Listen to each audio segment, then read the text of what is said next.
Transgender అనగానే ఒకప్పుడు మనకి దీవించే వాళ్ళు, మంచి వాళ్ళు, వాళ్ళ ఇంటికి వస్తే ఏదైనా శుభం జరుగుతుంది అన్నట్లుగా ఉండేది. బట్ ఇప్పుడు ట్రాన్స్జెండర్ అంటే ఒక సెక్స్ వర్క్ చేసుకోవడము, అడుక్కోవడము అండ్ వాళ్ళని ఇరిటేట్ చేయడము, బాయ్స్ డబ్బులు ఇవ్వకపోతే కొట్టడం అలాంటివి చేస్తారు.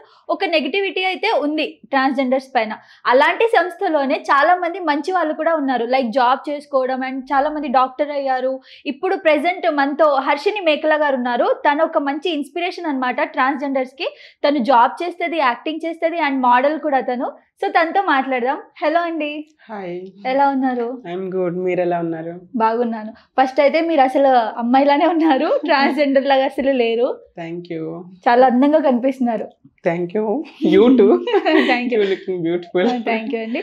సో రాజు నుంచి హర్షిని, ఫస్ట్ దాని గురించి మాట్లాడదాం. ఫస్ట్ మీ నేమ్ రాజు కదా? చేంజ్ అవ్వక ముందు it's dead name. Dead name. Yeah. మరి అమ్మాయిలా మారారు. హర్షిని అని పేరు, ఫస్ట్ దీని గురించి మాట్లాడదాం. హర్షిని అని పేరు ఎవరు పెట్టారు మీకు? నేనే పెట్టుకున్నాను. మీరే పెట్టుకున్నారు? యా, అంటే కమ్యూనిటీలో వెళ్ళినప్పుడు నాకు కమ్యూనిటీ లీడర్స్ వేరే పేరు పెట్టారు. ఓకే. సో హసీనా అని పేరు పెట్టారు. It's Muslim name. Ya, it's Muslim name అనమాట.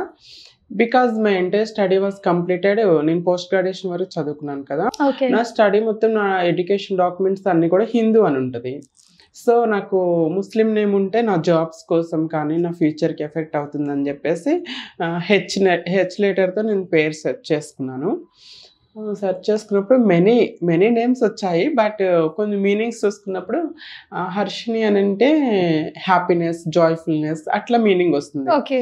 సో దట్ ఆ టైంలో నేను కంప్లీట్లీ సాడ్, డిప్రెషన్లో, ఒంటరితనంలో ఉండేదాన్ని. సో నా లైఫ్లో ఎలాగో హ్యాపీనెస్ లేదు, అట్లీస్ట్ పేరులోనన్నా పడి ఉంటుంది అని చెప్పేసి ఐ సెలెక్టెడ్ దిస్ నేమ్. ఎందుకలా అంటున్నారు? లైఫ్లో హ్యాపీనెస్ లేదని? ఆ టైంలో నేను జాబ్ సెర్చ్ చేసుకున్నప్పుడు wherever I go discrimination face చేయటము. I lost my parents. స్కూల్స్లో, కాలేజెస్లో డిస్క్రిమినేషన్, జాబ్స్ దగ్గర డిస్క్రిమినేషన్, ఆ బాధ, ఒంటరితనము. సో ఐ ఫీల్ నాకు నా లైఫ్లో హ్యాపీనెస్ లేదు, సాడ్నెస్ జీవితము, ఆనందమే లేని జీవితం అనిపించేది ఆ టైంలో. ఇంకా అట్లా తీసుకున్నా. ఇప్పుడు ఐఎమ్ హ్యాపీ. అంటే నేను ఒకటి అడుగుతాను, తప్పుగా అనుకోవద్దు. చాలా మంది ట్రాన్స్జెండర్స్ ఈజీ మనీకి అడిక్ట్ అయ్యారు.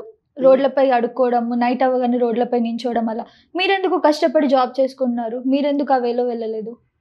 అంటే ప్రతి ఒక్కళ్ళు అలా చేయాలి అని ఎక్కడ లేదండి. ఎందుకంటే ఎవ్రీబడి డిజర్వ్ రెస్పెక్ట్ అనేది ప్రతి మనిషి హక్కు.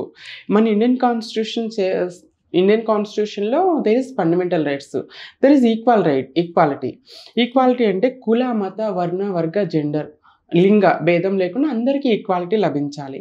బట్ సొసైటీలో ఏమి ట్రాన్స్ అనగానే they made for begging, they made for sex work. అంటే there is no opportunities. If నేను పోస్ట్ గ్రాడ్యుయేషన్ చదువుకుని జాబ్స్ కోసం వెళ్ళినప్పుడే నువ్వేం జాబ్ చేస్తావు వెళ్ళమ్మా అన్న మనుషులు ఉన్నారు. నువ్వు ట్రాన్స్జెండర్ జాబ్ లేదు నైట్కి రా అన్న మనుషులు ఉన్నారు. అలాంటి సొసైటీలో నేను పోస్ట్ గ్రాడ్యుయేషన్ చదివిన నాకు చదువులేని వాళ్ళు జాబ్ కోసం వస్తే ఎవరిస్తారు? సొసైటీలో చాలామంది ఉంటారు, ఎందుకు అడగకుండా పని చేసుకో బతకొచ్చు అనే మహానుభావులు చాలామంది ఉన్నారు. అదే మనిషిని మీ ఇంట్లో పని మనిషి జాబ్ ఇవ్వంటే ఒక ట్రాన్స్కి, హిజ్రాకి ఇవ్వడానికి సిద్ధంగా ఉన్నారా? లేరు. మరి అలాంటప్పుడు వాళ్ళు ఏం చేయాలి? బ్రతుకు తెరువు కోసం చేస్తున్నారు. కానీ ఈజీ మనీ కోసం అంటే వాళ్ళు బ్రతుకు తెరువు కోసం అది చేస్తున్నారేమో నాకు అనవసరం. ఐ ఫీల్ ప్రతి వ్యక్తి ఆలోచన, వ్యక్తిత్వం ఏ వ్యక్తిత్వం కూడా ఇంకొకలాగా ఉండదు. ఎవరి ఆలోచన విధానం అలానే ఉంటుంది. నా లైఫ్ని నేను డిజైన్ చేసుకున్నాను. I need respect. డబ్బు కాదు, డబ్బు ఈరోజు కాకపోతే రేపు సంపాదించుకోవచ్చు. ఒకసారి మనం పరువు పోయినా, నష్టం పోయినా, మనల్ని చూసి ఎవరైనా నవ్వినా, మనల్ని చూసి ఎవరైనా అవమానించినా, డిస్క్రిమినేట్ చేసినా ఐ ఫీల్ హర్ట్. నాకు బాధ అనిపించేది. I need to get respect. అంటే అందరిలాగా కాకుండా నాకు రెస్పెక్ట్. ఈవెన్ ఒక అమ్మాయి, ఒక అబ్బాయి సొసైటీలో ఎలా రెస్పెక్టబుల్గా బ్రతుకుతున్నారో ఐ హ్యావ్ రైట్, నాకు హక్కు ఉంది, నేను అలా బ్రతకాలి అని నిర్ణయించుకున్నాను. అలానే ఆ మార్గంలోనే ఎన్నో ఎదురు దెబ్బలు, ఎన్నో ఒడిదుడుకులు వచ్చినా కూడా ఫైనల్లీ నేను ఇలా రెస్పెక్టబుల్ ఫర్ ఎగ్జాంపుల్ నేను చెప్తున్నాను, నేను హెచ్ఆర్గా వర్క్ చేస్తాను సాఫ్ట్వేర్ కంపెనీలో. ఎవ్రీబడి కమ్స్, మేడం నాకు అది కావాలి, మేడం ఇది కావాలి, madam so do needful, madam I don't get salary, madam I don't get ID card. So like that they use to call madam. So wherever I go, industry కానీ ఏ job అయినా. సో మనం జాబ్ చేస్తే గౌరవంగా బ్రతుకుతున్నప్పుడు we are getting respect. If I go for begging, if I go sex work, ఏ పోవే అంటారు. So that much of change is there. ఆ చేంజ్ అక్కడ ఉంది కాబట్టి నేను ఆ వేలో వెళ్ళకుండా ఈ వే చూస్ చేసుకున్నా. ఐ నీడ్ రెస్పెక్ట్ కోసం, self respect, at the same time dignity. సొసైటీలో ఒక డిగ్నిటీగా లైఫ్ లీడ్ చేయాలనే ఉద్దేశంతోనే so I choose in this life. Okay, అంటే హర్షిని ఎప్పుడు నవ్వుతూనే ఉంటుంది, బట్ బ్యాక్ అయితే ఇంకేదో నడుస్తూ ఉంటుంది మైండ్లో. అంటే చాలా డిప్రెషన్, మమ్మీ డాడీని కోల్పోయిన బాధ, 4 years లవ్ కోల్పోయిన బాధ కదా. అసలు ఇల్లు ఎక్కడండి మీది, ప్రాపర్ ఎక్కడ? సో నేను పుట్టింది పెరిగిందంతా కూడా పల్లెటూరు అండి, చాలా చిన్న పల్లెటూరు అని చెప్పుకోవచ్చు.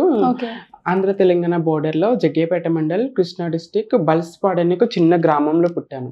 పుట్టింది పెరిగింది కూడా అదే గ్రామంలో. సో అక్కడ మీకు ఫీలింగ్స్ అనేవి అంటే ఎట్లా తెలిసింది నేను ఇంకా ట్రాన్స్ని, నేను ఒక బాయ్ని కాదు ఒక గర్ల్ని కాదు అని ఏ ఏజ్లో అర్థమైంది? ఏజ్లో అంటే మనకి ఏ మెచ్యూరిటీ ఉండని వయసు. చాలామంది సొసైటీలో ఒక అపోహ ఉంటుంది, ట్రాన్స్ అనగానే ఒక వయసు వచ్చిన తర్వాత కోరికల కోసం సర్జరీస్ చేసుకుని మారుతారు అనే ఒక అపోహ ఉంటుంది. ఈ అపోహ దూరం చేయడానికి నేనేం చెప్పాలనుకుంటున్నానంటే, ట్రాన్స్ అంటే జెండర్ చేంజ్ అవటం కాదు, బై బర్త్ ఫీమేల్ హార్మోన్స్తో, ఫీమేల్ హార్ట్తో, ఫీమేల్ లాగా ఒక బాడీ ఒకటి, మనసు ఒకటి, కోరికలు ఒకటి, అలా పుట్టిన వ్యక్తి ట్రాన్స్ అవుతారు. ఫర్ ఎగ్జాంపుల్ చూసుకున్నట్టయితే మనం 7 years ఏజ్లో ఏ వ్యక్తికైనా ఏం నాలెడ్జ్ ఉంటుందండి? పిల్లలతో ఆడుకున్నామా, తిన్నామా, అమ్మ నాన్నతో మారం చేసావా, కావాల్సిన కోరుకున్నామా, అదే ఉంటుంది. బట్ ఇన్ మై లైఫ్ నాకు 7 years ఏజ్ ఉన్నప్పటి నుండి కూడా నేను అమ్మాయిలాగా ఉండాలనే కోరిక. నేను అమ్మాయిని కదా, నాకు అబ్బాయి బట్టలు ఎందుకు వేస్తున్నారు అనిపించేది. అక్క బట్టలు వేసుకొని స్కూల్కి వెళ్తాను, గొడవ చేసేదాన్ని. స్కూల్ నుండి ఇంటికి రాగానే నిక్కరు షర్ట్ ఇప్పేసేసి ఇస్త్రీ పడేస్తే అక్కడ ఫ్రాక్లు వేసుకొని మురుసుకునేదాన్ని. నేను ఎంత అందంగా ఉన్నాను ఫ్రాక్లో, వీళ్ళు నాకు ఎందుకు బలవంతంగా అబ్బాయి బట్టలు వేస్తున్నారని నేర్చుకునేదాన్ని. ఇంట్లో వాళ్ళు కొట్టే వాళ్ళ, ఎందుకు నువ్వు ఇలా బిహేవ్ చేస్తే? అంటే కొట్టేవాళ్ళు కాదు కానీ తెలియదు కదా చిన్న వయసు. అమ్మ నాన్న నువ్వు అలా వెళ్ళకూడదు, నువ్వు నన్ను బలవంతంగా నన్ను అబ్బాయిని అని నిరూపించడానికి ప్రయత్నించేవాళ్ళు. బట్ ఐ ఫీల్ నేను అబ్బాయినని నేను ఫీల్ అవ్వలేదు. ఇప్పుడు నా జ్ఞాపకం, నా మైండ్ మెచ్యూరిటీ అయినప్పటి నుండి ఇప్పటి వరకు కూడా I didn't feel single day కూడా నేను బాయ్ అని ఇప్పుడు ఫీల్ అవ్వలేదు. నేను I feel I'm a women by birth నుండి నా జ్ఞాపకం వచ్చినాం. కాకపోతే అలా వెళ్ళకూడదమ్మా, నువ్వు స్కూల్కి అబ్బాయిలా వెళ్ళాలి, మారం చేస్తారు, తిడతారు, ఎగతాలు చేస్తారు అని కౌన్సిలింగ్ చేసేవాళ్ళు అమ్మ నాన్న. But I would like to wear my sister clothes. ఇంకా తప్పక స్కూల్కి వెళ్ళేదాన్ని, ఇంటికి రాగానే అక్క బట్టలు వేసుకునేదాన్ని, మురుసుకునేదాన్ని, అలానే లైఫ్ ముందుకెళ్తూ చాలా అరెస్ట్మెంట్స్ ఫేస్ చేశాను. నేను 7th classలో అట్లానే లైఫ్ ముందుకెళ్తూ ఉంటుంది. నా ఫీలింగ్స్ మాత్రం అమ్మాయిలాగే అనిపిస్తుంది, అబ్బాయిలాగా ఉంటలే. ఈవెన్ ఆడుకునేటప్పుడు కూడా అబ్బాయిలతో ఆడుకునేదాన్ని కాదు, అమ్మాయిలతో ఆడుకునేదాన్ని. అష్టచమ్మ, తొక్కుడు బిళ్ళలు, ఇలాంటి ఆటలన్నీ కూడా అమ్మాయిలతోనే ఆడుకుంటూ ఉండేదాన్ని. లైఫ్ అనేది అమ్మాయిలాగే లీడ్ చేసుకుంటూ ఉంటున్నా. నేను 7th classలో ఉన్నప్పుడు స్కూల్కి వెళ్ళొస్తుంటే పిల్లలు బాగా ర్యాక్ చేశారు, నువ్వు అబ్బాయి కాదు అమ్మాయి కాదు, మా పక్కన కూర్చోవద్దు, మూలకెళ్ళి కూర్చో, అట్లా ర్యాక్ చేయటం. అట్ ద సేమ్ టైం నీకు నిక్కరికి చూపించు, నువ్వు అమ్మాయిలాగా ఎందుకు బిహేవ్ చేస్తున్నావు, నీ కింద ఏ పార్ట్ ఉంటుంది, అట్లా భయంకరంగా ర్యాక్ చేశారు. నేను ఇంటికి వచ్చి ఏడ్చుకున్నదాన్ని, అమ్మ నేను స్కూల్కి వెళ్ళను, పిల్లలు ఇలా భయంకరంగా ర్యాక్ చేస్తున్నారు, I don't want to continue అంటే అట్లా ఆ ఫీలింగ్. అంటే నాకే తెలియని ఆ పేర్లు, చెక్క, 0.5 గూడని, ఏదో రకరకమైన రేకులోడని, డిఫరెంట్ వర్డ్స్తో నన్ను నేర్పించేవాళ్ళు. ఆ వర్డ్స్కి మీనింగ్ కూడా నాకు తెలియదు, బట్ ఇట్ విల్ హర్ట్. నాకు హర్ట్ అనిపించేది, నన్ను ఎందుకు చేస్తున్నారు అని ఏడ్చుకునేదాన్ని. ఈవెన్ నా బిహేవియర్ మారేది కాదు, వాళ్ళు ఏడిపిస్తున్నారు, వాళ్ళు ఎగతాళి చేస్తున్నారు అయినా కూడా నేను మారేదాన్ని కాదు.